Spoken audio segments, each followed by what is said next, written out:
Good evening and welcome to the news at 6, where we get you the day's top developing stories. I'm Tracy Shilshi and here are the headlines. Senate releases its midterm review of foreign trade policy aimed at mid-course correction with a focus on policy measures to boost exports of goods and services and ease of trading. Review praises GST as a game changer.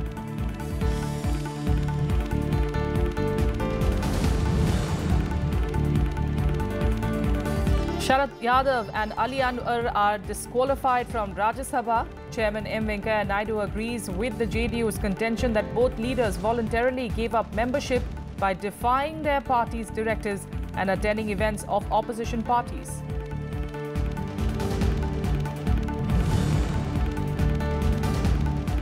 Supreme Court adjourns hearing in the Ram Janmabhoomi Babri Masjid title dispute case to the 8th of February. Specially constituted bench of the Supreme Court was hearing 13 appeals against the 2010 judgment of the Allahabad High Court in 4 civil suits.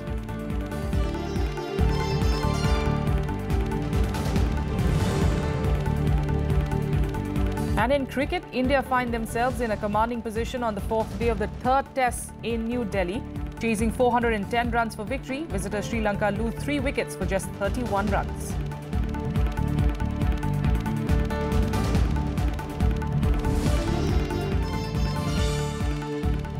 Top story this hour, the centre today released the midterm review of the foreign trade policy aimed at mid-course correction. The focus of the midterm review of the FTP is on policy measures to boost exports of goods and services, increase employment generation and value addition in the country. The review was slated to be announced on the 1st of July together with the implementation of the GST regime. But the announcement was postponed to take into account feedback from the export sector on GST-related issues.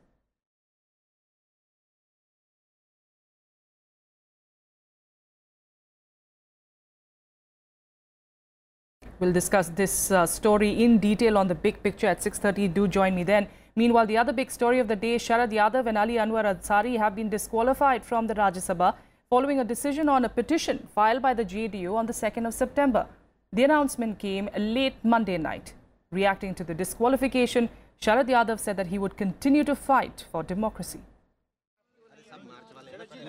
Sharad Yadav and Ali Anwar were disqualified from the Rajya Sabha late Monday night.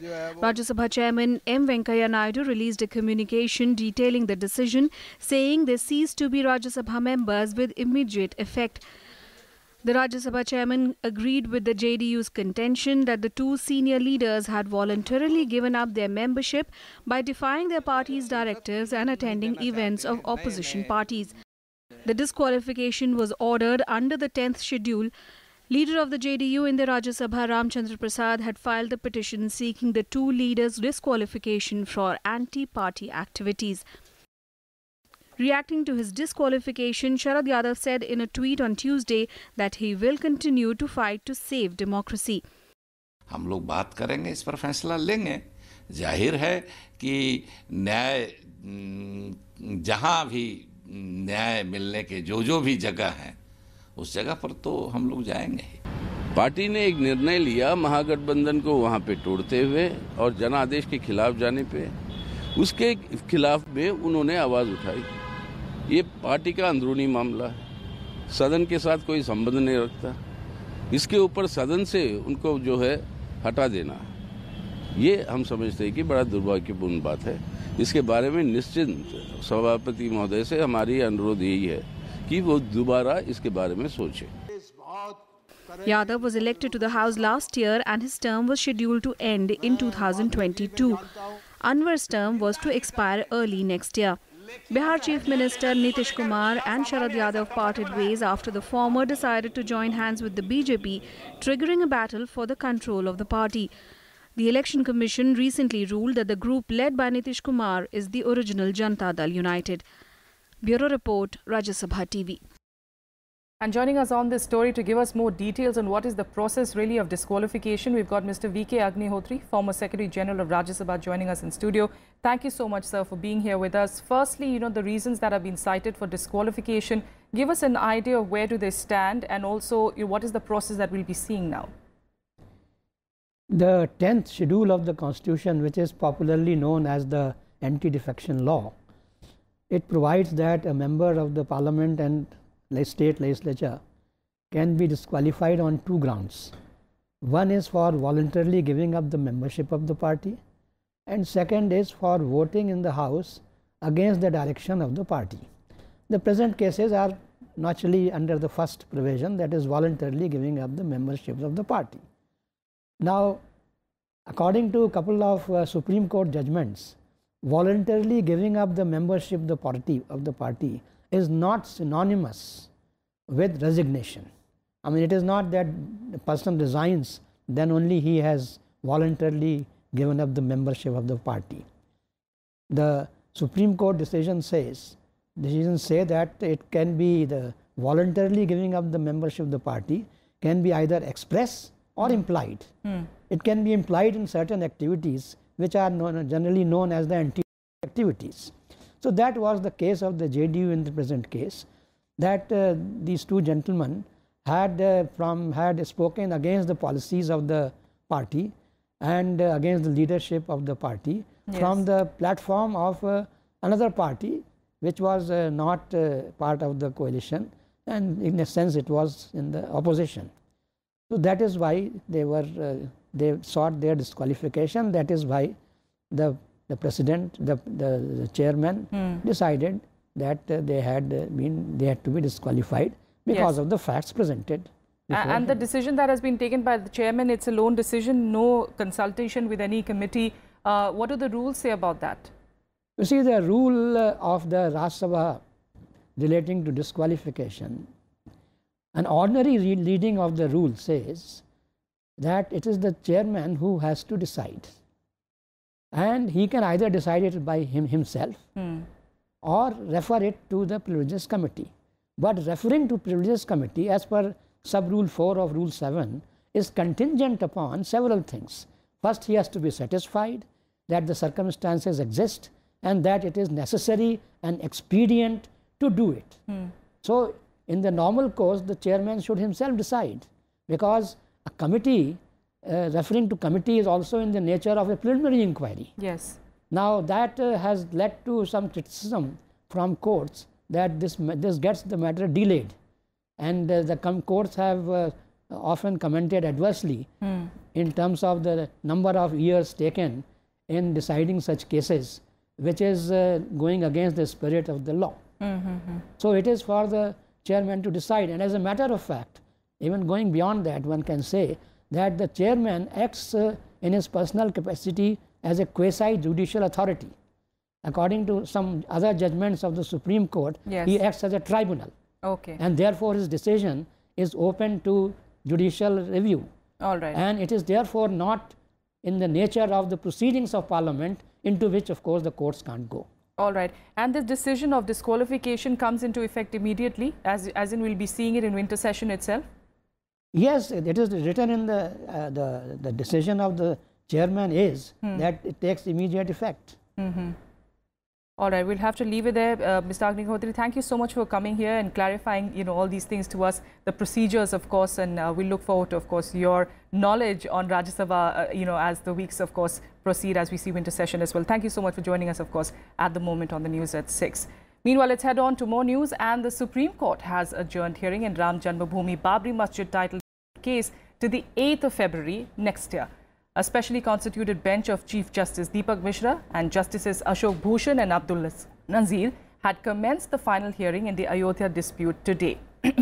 Now, it was hearing 13 appeals filed against the 2010 judgment of the Allahabad High Court in 4 civil suits.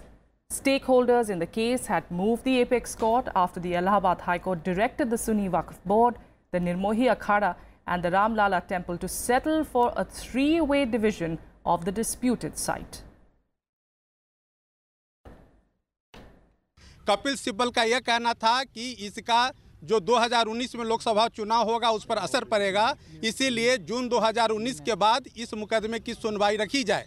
इस पर court ने कहा कि साहब, हमें लोकसभा चुनाव या अन्य किसी भी परिस्थितियों को ध्यान में नहीं रख के कानून के हिसाब से जो भी निर्णय होंगे ये कोर्ट वैसा निर्णय करेगी। कोर्ट में प्रोसीडिंग्स हुई, जो मॉडलिटीज तय होना होती हैं वो हुई, और अल्टीमेटली जो कोर्ट ने ऑर्डर पास किया और उसमें कहा कि कुछ चीज़ें जो कमी है वो नहीं कर ली जाए।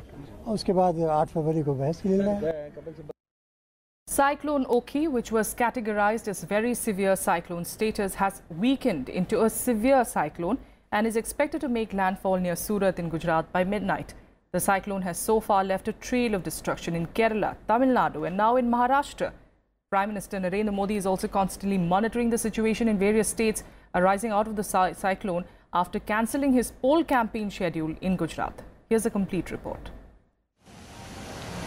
Mumbaikars woke up to squally winds and heavy rain on Tuesday as Cyclone Ockhi made its way to Gujarat via the North Konkan districts of Maharashtra.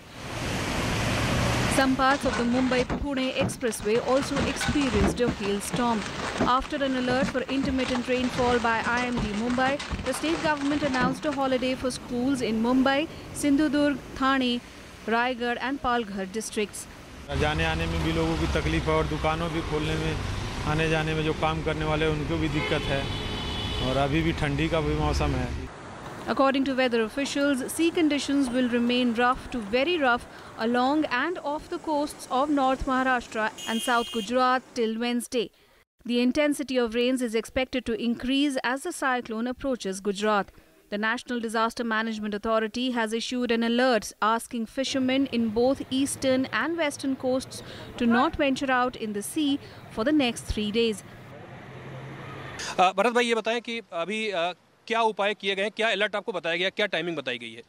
आज रात 11 बजे से कल सुबह का 6 बजे का अलर्ट दिया गया है और साइक्लोन आने का खतरा बताया गया है. ये हमने सब मछुआरों को अलर्ट किया है. सारे मछुआरे के वापस आ गए हैं? हाँ, यहाँ से बहुत सारे मछुआरे आ गए हैं. बाकी यहाँ के मछुआरे जो कच्छ में और जखों में जो फिशिंग करता है उसको हमने वहीं से रुकने के बोल दिया है. वहाँ अभी कोई ऐसा खतरा नहीं है तो वहाँ सब ये सेफ है.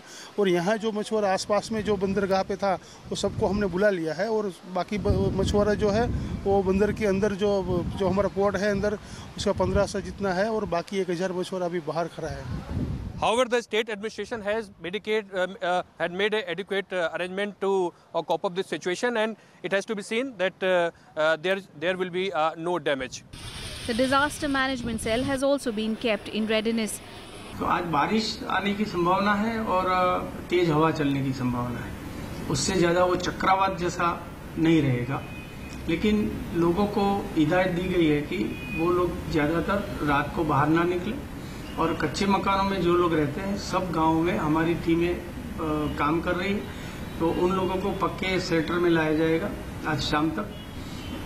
एनडीआरएफ की 4 टीम हमारी काम में लगी हुई है और एसडीआरएफ की एक कंपनी हमारे पास रिजर्व है. Meanwhile, all possible efforts are being done to tackle the mammoth trail of misery caused by Cyclone Ockhi in Tamil Nadu and Kerala. The Kerala government has also intensified search and rescue operations to trace the 92 fishermen missing since November 29th. Operation Synergy, a joint rescue mission by the Navy, the Air Force, Coast Guard and State Fisheries Department, has so far rescued 252 fishermen stranded in the seas in the aftermath of the cyclone. Bureau Report, Rajya Sabha TV. Vice President M. Venkaiah Naidu was at the second convocation ceremony of the Swami Rama Himalayan University in Uttarakhand on Tuesday. Addressing the students, he said that there was a need to revamp medical practices as patients today are bearing the burden of unnecessary tests and poor medical facilities. The Vice President said that education is not only for employment, but also for enlightenment, empowerment and enhancement of values and ethics. Asking students to not be afraid of setbacks, he said that they must focus on fulfilling their dreams. In anatomy with distinction for the year 2016. Medal for the year 2007. Medical profession is the best profession because if you take that as a mission, medical profession should be taken as a mission, not for commission. And there should not be any remission or any omission. If you do it in perfection, then you will get real satisfaction. In other news, legendary Shashi Kapoor was cremated in Mumbai today with full state honours. Hundreds of people, including the members of the Hindi film industry, bid the actor a tearful adieu in the pelting rain. The long-ailing actor passed away on Monday evening at the Kokilaben Dhirubhai Ambani Hospital in Mumbai.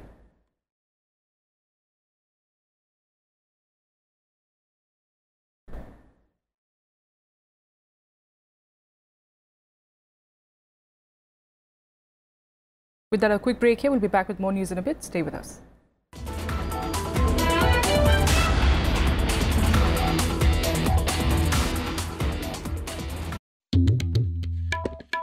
The story we thought we knew.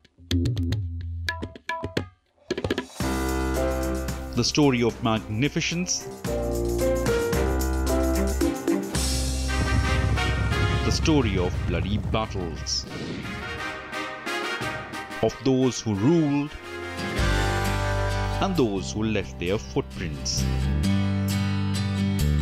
The story charting the course of our past. Talking history on Rajya Sabha TV.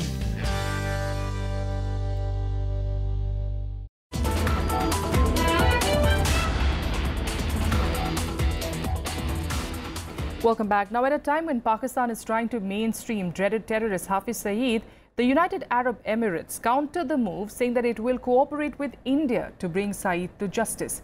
UAE said that it will work with India on all terrorists listed by the UN or any other country. The UAE's move indicates its willingness to engage with India to increase cooperation in all possible areas of development and investment. The United Arab Emirates has condemned former Pakistan President Pervez Musharraf over reports stating that he wants to contest the Pakistani elections in alliance with UN-designated terrorist Hafiz Saeed.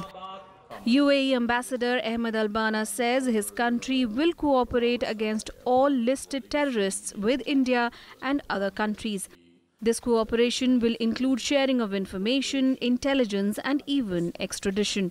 Terrorism, we denounce extremism, and we work very closely with India, with many different countries in the world to counter-attack all those organizations that have been listed either by the UN or by some other countries or by our own countries as terrorist organization and extremist organization, and we work together to fight those organizations. When Prime Minister Narendra Modi visited the UAE in August 2015, both countries signed 17 strategic agreements in the areas of trade, defense and combating terror. The UAE is keen to invest in various sectors, including infrastructure, but it wants legacy issues like big investment hurdles to be removed. We don't expect for India, to expect from us only to come and invest here. Okay. And it has to be a two-way affair, It has to be, we look at where are the strength of India in certain ways. So therefore, we're looking to attract that into the UAE. And we look at what are the strengths of UAE, and we're looking to export that into India. In order to assist Indians visiting the UAE, its embassy in Delhi has started a mobile app. Provided in the Google Play Store and Apple's App Store, it services all needs from applying and tracking the status of passports to visas and also submitting attested documents. Developed on the lines of Digital India Initiative, the UAE ambassador said the app will be of help to both Indians and UAE nationals. It's the first such app developed by the UAE. Akhilesh Suman's report for Rajya Sabha TV. In a major victory for US President Donald Trump, the US Supreme Court has ruled Trump's travel ban on 6 mainly Muslim countries can go into full effect. But the directive against travelers from Chad, Iran, Libya, Somalia, Syria and Yemen still faces legal challenges. The ruling covers the third version of the directive that President Trump has issued since taking office. On Monday, 7 of the 9 justices lifted injunctions imposed by lower courts on the policy. Only 2 judges would have allowed the president's order to remain blocked. Federal appeals courts in San Francisco, California and Richmond, Virginia will hear arguments this week on whether the latest iteration of the policy is lawful. With that, a look at some more updates from across the world in Global Buzz.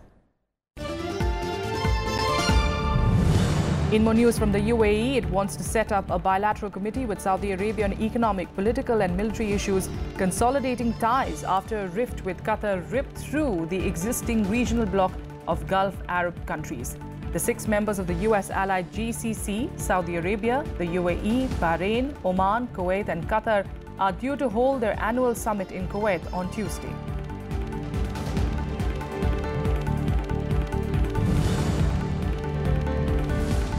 The Catalan Socialist Party by Miquel Iceta launched its campaign at a rally in L'Hospitalet de Llobregat, southwest of the Catalan capital Barcelona on Monday, ahead of the snap elections on the 21st of December. The December poll will take place in a usual situation, with some candidates in jail and others like former President Carles Puigdemont in self-imposed exile in Brussels, pending a decision on a Spanish arrest warrant.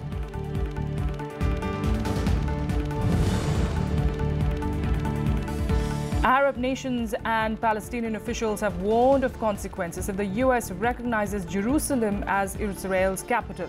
As per sources, Egypt's Foreign Minister Sameh Shoukry also discussed with Tillerson the possible negative impacts on peace. Palestinian Foreign Minister Riyad Malki, meanwhile, has called for an emergency meeting of the 22 members of the Arab League, which is expected to take place today.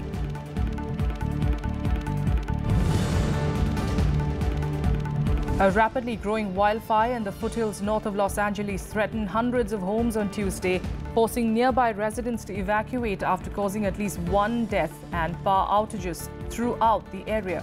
As per sources, more than 150,000 homes were without power and at least 2 structures were destroyed. Strong winds were pushing the fire towards the cities of Santa Paula and Ventura, where about 140,000 people live.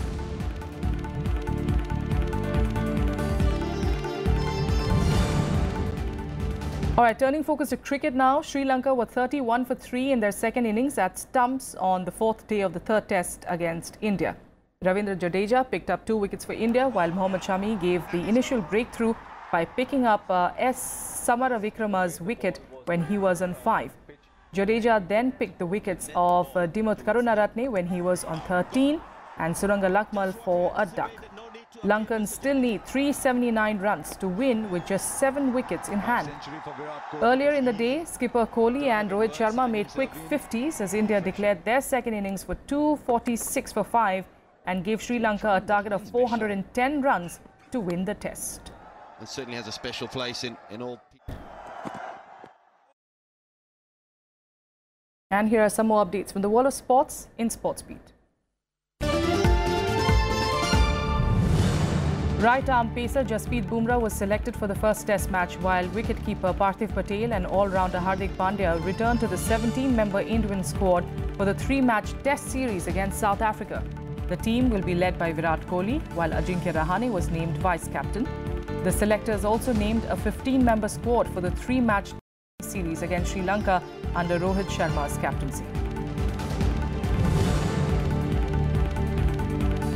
Union Minister of States for Youth Affairs and Sports, Colonel Rajyavardhan Singh Rathore, visited the Madhya Pradesh State Shooting Academy and laid the stone for the extension work of the 50-meter range. He also visited various academies of Sports Authority of India.